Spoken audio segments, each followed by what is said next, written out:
नमस्कार, मैं अंजलि मिश्रा और स्वागत है आपका हमारे चैनल में। आपको बता दें कि इस वक्त ममता बनर्जी के बाद अब संजय राउत की तरफ से भी कांग्रेस को बड़ा झटका लगा है, जहां पर एक तरफ ममता बनर्जी कांग्रेस को लेकर ये बयान देती नजर आ रही थी कि कांग्रेस बिल्कुल भी इस वक्त सक्रिय नहीं है। साथ ही साथ खासकर जो राहुल गांधी है उन पर उन्होंने टिप्पणी की थी और ये बात कही थी कि राहुल गांधी जो है आधे वक्त अपना विदेश में बिताते हैं और ऐसे में जहां पर पार्टी को मजबूत करने की बात है, पार्टी को पूरे तरीके से जो है सुचारू करने की बात है, ऐसे में अगर कोई व्यक्ति खासकर पार्टी का कोई लीडर ज्यादा वक्त अगर विदेश में ही रहेगा तो फिर पार्टी का क्या होगा। और ऐसे में आप साफ तौर पर जो है ममता बनर्जी की आप कह सकते हैं कि दूरी कांग्रेस के साथ देखने के लिए मिल रही है। ममता बनर्जी का जो मतभेद है कांग्रेस के साथ देखने के लिए मिल रहा है और यही कारण है कि ममता बनर्जी इस वक्त 3 दिवसीय दौरे पर महाराष्ट्र में है, जहां पर अलग अलग नेता जो है शिवसेना और एनसीपी से वो मुलाकात करती नजर आ रही है। आपको बता दें कि कांग्रेस को लेकर तो उन्होंने कमेंटबाजी की थी, अब इनका साथ देते देते संजय राउत भी अब ये कह रहे हैं कि देश में ना एनडीए एक्टिव है और ना ही यूपीए एक्टिव है। विपक्ष को और मजबूत होने की जरूरत है और कांग्रेस को खुद पर काम करने की जरूरत है कि आने वाले वक्त से पहले कांग्रेस अपने आप को मजबूत कर सके।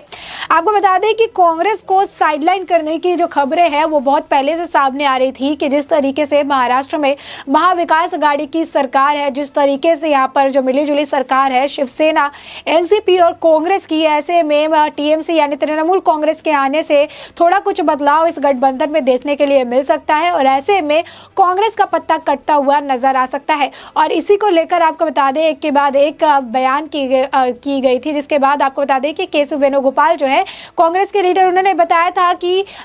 कांग्रेस के बिना को अगर कोई सोचता है कि वो बीजेपी को हरा सकता है तो ये महज एक सपना है। बीजेपी को हराने के लिए कांग्रेस का योगदान या फिर कांग्रेस का साथ होना काफी ज्यादा जरूरी है। साथ ही साथ आपको बता दें कि जिस तरीके से खबरें निकलकर सामने आ रही थी कि कांग्रेस को साइडलाइन किया जा गया, इस पर जब पूछा गया तो शरद पवार भी इस पर कहते नजर आए कि कोई भी एंटी बीजेपी पार्टी, जो भी बीजेपी के समर्थक नहीं है, जो पार्टी भी बीजेपी की एंटी है, उन सभी पार्टी का स्वागत है। कहीं ना कहीं उन्होंने कांग्रेस को साइडलाइन करने की बात को खारिज कर दिया था। अब ऐसे में ममता बनर्जी 3 दिवसीय दौरे पर आई है। पहले दिन उनकी मुलाकात संजय राउत और आदित्य ठाकरे से हुई, दूसरे दिन जो है वो मुलाकात शरद पवार से करती नजर आई और इस मुलाकात के बाद शरद पवार एक के बाद एक स्टेटमेंट देते हुए नजर आए, जहां पर आदित्य ठाकरे ने ये बात कही थी कि हमने टूरिज्म को लेकर चर्चा की और बहुत सारी पॉजिटिव चर्चा की थी। उसके बाद से भी अटकलें तेज थी कि हो सकता है कि ममता बनर्जी के आने का जो कारण है 2024 का लोकसभा चुनाव है और उसी को लेकर चर्चा हो रही है और इस बात को शरद पवार ने साफ कर दिया। मीटिंग खत्म होते ही शरद पवार ये कहते हुए नजर आए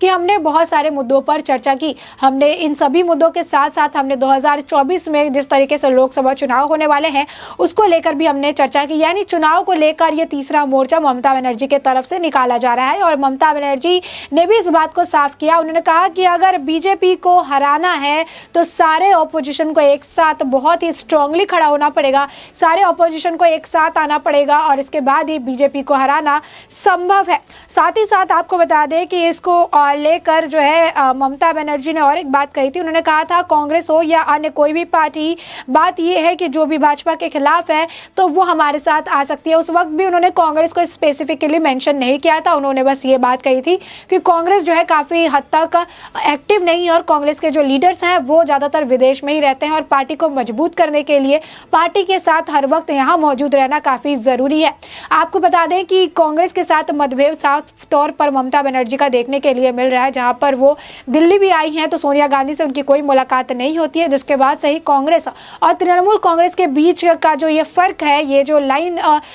जो है सामने से दिखने लगा था लोगों को कि इन दोनों के बीच में मतभेद शुरू हो गया, वही कांग्रेस जो तृणमूल के साथ जो है बंगाल इलेक्शन में साथ खड़ी नजर आई, अपना उम्मीदवार तक नहीं उतारा ताकि टीएमसी को समर्थन दे सके, वही अब कांग्रेस और टीएमसी के बीच में जो फूट है वो साफ तौर पर देखने के लिए मिल रही है। और यही कारण है ममता बनर्जी की महाराष्ट्र में एंट्री होते ही जो है कांग्रेस को साइडलाइन करने की बात सामने आने लगी और ये बातें होने लगी कि कहीं हो सकता है कि शिवसेना, एनसीपी और तृणमूल कांग्रेस एक साथ हो जाए और ये गठबंधन जो है नए सिरे से शुरू की जाए। क्योंकि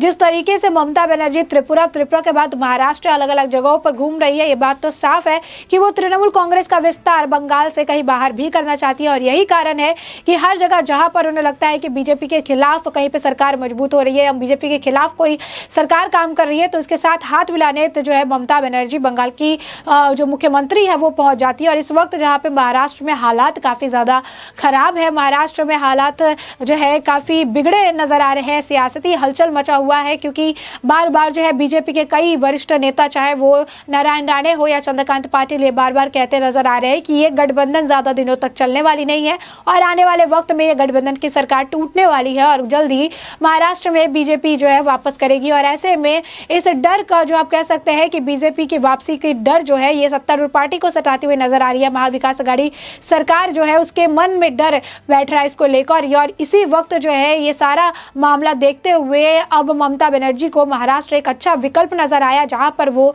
जो है आम सामने से पहल करके आगे की रणनीति को तैयार कर सकती है। 2024 के में बीजेपी के खिलाफ एक मजबूत विपक्ष को खड़ा करने की सोच रखते हुए ममता बनर्जी ने महाराष्ट्र की तरफ अपने कदम बढ़ाए। आपको बता दें कि जो उद्धव ठाकरे हैं उनसे उनकी मुलाकात नहीं हो पाई है, क्योंकि उद्धव ठाकरे की तबीयत ठीक नहीं है, वो अब भी अस्पताल में है और उनकी अभी अस्पताल से छुट्टी नहीं हो पाई है, उनकी फिजियोथेरेपी चल रही है। और ऐसे में उनकी मुलाकात जो है गिने चुने लोगों से ही हुई है। और ऐसे में आदित्य ठाकरे इसको लेकर कह रहे थे कि टीएमसी के साथ हमारी पुरानी दोस्ती है, इससे पहले भी ममता बनर्जी 2-3 साल पहले आई थी, उस वक्त भी हमने उनका पूरी तरीके से स्वागत किया था और इस वक्त भी बहुत सारे मुद्दों पर चर्चा हुई थी। इस बार भी हमने उनका स्वागत जोरों शोरों के साथ किया है और इस बार भी कई मुद्दों पर हमने चर्चा की है। अब ऐसे में ये बात साफ हो गई है कि आने वाले वक्त में शिवसेना, एनसीपी और तृणमूल कांग्रेस एक साथ देखने के लिए मिलेगी, लेकिन इसमें कांग्रेस का कितना योगदान होगा ये देखना काफी दिलचस्प होगा, क्योंकि संजय राउत भी आज के वक्त में ममता बनर्जी के हाँ में हाँ मिलाते हुए नजर आ रहे हैं। यानी ये बात मोहित कंबोज की साफ तौर पर सही निकलकर सामने आ रही है, जहां पर उन्होंने कहा था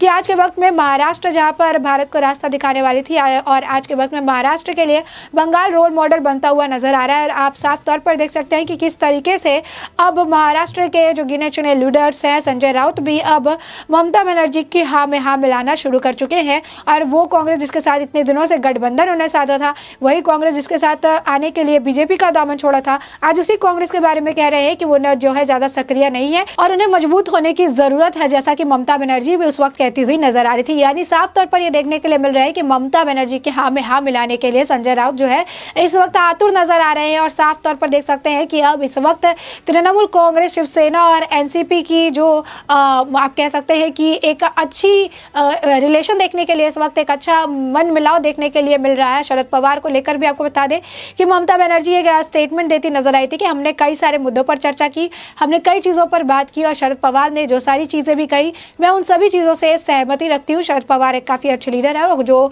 चीजें वो कहते हैं काफी सोच समझ के कहते हैं और उनके बातों से मैं काफी हद तक राबता रखती हुई नजर आती हूँ। वहीं पे कांग्रेस के जितने भी लीडर एक के बाद एक बयानबाजी करते आए, यहाँ तक कि नवाब मलिक ने भी आप बात कह दी कि कांग्रेस के बिना गठबंधन अधूरी है, कांग्रेस के बिना महाराष्ट्र में अगर कोई सोच रहा है कि गठबंधन करके सरकार चलाई जा सकती है तो ये सपना सपना ही रह जाएगा, क्योंकि कांग्रेस की मौजूदगी काफी ज्यादा जरूरी नजर आ रही है। वहीं पर साफ तौर पर आप देख सकते हैं कांग्रेस और तृणमूल में एक रार देखने के लिए मिल रही है और ऐसे में ये गठबंधन काफी दिलचस्प होगा देखना कि क्या कांग्रेस के साथ जो आज टीएमसी के मनमुटाव देखने के लिए मिल रहा है, क्या इस गठबंधन में कांग्रेस के साथ टीएमसी को होना मंजूर होगा या फिर टीएमसी और कांग्रेस में से शिवसेना और एनसीपी के पास कोई एक विकल्प बच जाता है जिसमें से किसी एक का चुनाव करके वो आगे इस गठबंधन को लेकर चलती नजर आएंगी। साथ ही साथ आपको बता दें कि जहां पर ये कांग्रेस को जो है ये मजबूत होने की बात संजय राउत कहते हुए नजर आ रहे थे, वहीं पर संजय राउत ने ममता बनर्जी के लिए भी बात की। उन्होंने कहा कि ममता बनर्जी महाराष्ट्र के दौरे पर थी, उनका मुख्य कारण था यहाँ के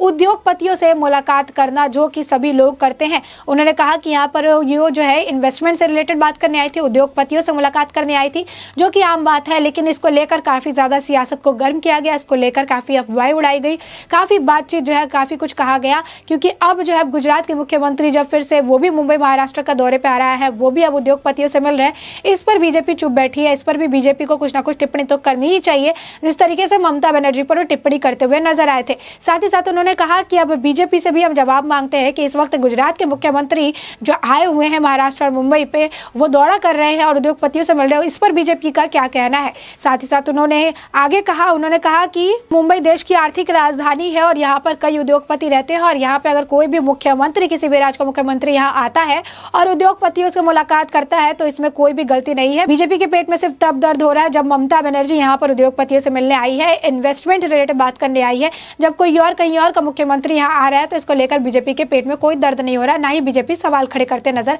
आ रही है। तो ऐसे पे आप देख सकते हैं कि अभी भी जो है ये बीजेपी पर ही निशाना साधते नजर आ रहे हैं। कहीं ममता बनर्जी के कंधे पर ये गोली चला रहे, तो कभी ममता बनर्जी जो है अब इनके कंधे का सहारा लेती हुई नजर आ रही है। यानी ये सारे विपक्षी दल एकजुट होकर आने वाले 2024 के जो चुनाव होने वाले हैं लोकसभा, उसको लेकर पूरी तैयारी कर रहे हैं। या हो सकता है कि आने वाले जिस तरीके से विधानसभा चुनाव, उस वक्त इस गठबंधन को लेकर बड़ी खबर सामने आ सकती है। हो सकता है कि इस गठबंधन में तृणमूल कांग्रेस की एंट्री हो जाए और कांग्रेस को साइडलाइन कर दिया जाए। इस गठबंधन में किस तरीके से गठजोड़ देखने के लिए आगे मिलता है। ये महाविकास अघाड़ी की सरकार में अब कौन सी ये जो पार्टियां हैं जिनका जो आप मिलन देखने के लिए मिलता है, जहां पर ये सारी पार्टी का एजेंडा एक ही है, बीजेपी के खिलाफ खड़ा होना। इन सभी पार्टियों का सिर्फ और सिर्फ एक ही नारा है कि बीजेपी को किस तरीके से महाराष्ट्र से, मुंबई से जो है दूर रखा जा सके, सत्ता से दूर रखा जा सके। ऐसे में अब ये सब एकजुट होकर एक साथ मिलकर जो है भाजपा के खिलाफ खड़े होते हुए नजर आ रहे हैं। अब इस गठबंधन की दिलचस्प बात यही है कि आखिर इसमें एंट्री किसकी होती है और कौन आउट होता है, या फिर ये सभी एक ही एजेंडा के साथ एक साथ, यानी तृणमूल कांग्रेस और एनसीपी और साथ ही साथ आपके शिवसेना का एक बड़ा गठबंधन देखने के लिए मिलता है। ऐसे में इस पूरे मुद्दे पर आपकी जो भी राय हो हमें कमेंट सेक्शन में कमेंट करके जरूर बताएं।